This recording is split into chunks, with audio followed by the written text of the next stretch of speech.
తిరుమలలో ఆదివారం భక్తుల రద్దీ మోస్తారుగా పెరిగింది. టోకన్ లేని భక్తులు శ్రీవారి దర్శనానికి సుమారు 10 గంటల సమయం పడుతుంది. శ్రీవారి సర్వదర్శనానికి వైకుంఠంలో 28 కంపార్ట్మెంట్లో భక్తులు వేచి ఉన్నారు. శనివారం మొత్తం 82,838 మంది భక్తులు శ్రీవారిని దర్శించుకున్నారు. అలాగే 31,600 భక్తులు తలనీళ్ళు సమర్పించారు. శ్రీవారి హుండీ ఆదాయం నిన్న 3,94,00,000గా నమోదైనట్లు అధికార వర్గాలు పేర్కొన్నాయి. ఈ సందర్భంగా తిరుమల శ్రీవారిని పలువురు ప్రముఖులు, సినీ నటులు దర్శించుకుని సందడి చేశారు.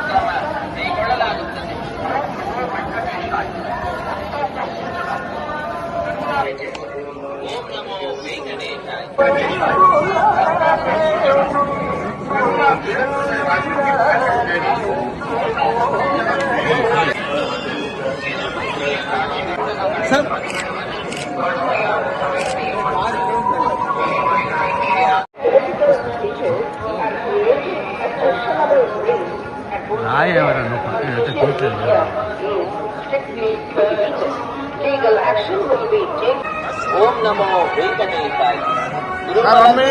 ప్రసంగాలు చేయడం మరియు అభ్యంతరకరమైన రీచ్ చేయడం, సామాజిక మాధ్యమాల్లో పోస్ట్ చేయడం నిషిద్ధం. திருமலையில் விதிமுறைகளை மீறினால் சட்டப்படி நடவடிக்கை எடுக்கப்படும் என திருமலை திருப்பதி தேவஸ்தானம் எச்சரிக்கிறது. நமோ வெங்கடேசாய.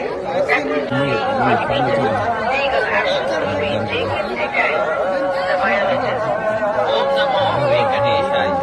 ತಿರುಮಲ ಕ್ಷೇತ್ರದಲ್ಲಿ ರಾಜಕೀಯ ಭಾಷಣ ಮಾಡುವುದು, எதிர்ப்புக்குரிய காட்சிகளை உருவாக்கி சமூக ஊடகங்களில் legal action will be taken against the violators. ಓಂ ನಮೋ ವೆಂಕಟೇಶಾಯ. ತಿರುಮಲ ಕ್ಷೇತ್ರದಲ್ಲಿ ರಾಜಕೀಯ ಭಾಷಣ ಮಾಡುವುದು ಮತ್ತು ಆಕ್ಷೇಪಾರ್ಹ ರೀಲ್ಗಳನ್ನು ತಯಾರಿಸಿ ಸಾಮಾಜಿಕ ಜಾಲತಾಣ ಕೈಗೊಳ್ಳಲಾಗುತ್ತದೆ. ಜಾಲತಾಣಗಳಲ್ಲಿ ಪೋಸ್ಟ್ ಮಾಡುವುದು ನಿಷೇಧಿಸಲಾಗಿದೆ. ఉల్లంఘించినవరి అతిక్రమించిన ఎడల చట్టపరమైనటువంటి చర్యలు తీసుకోబడతాయి.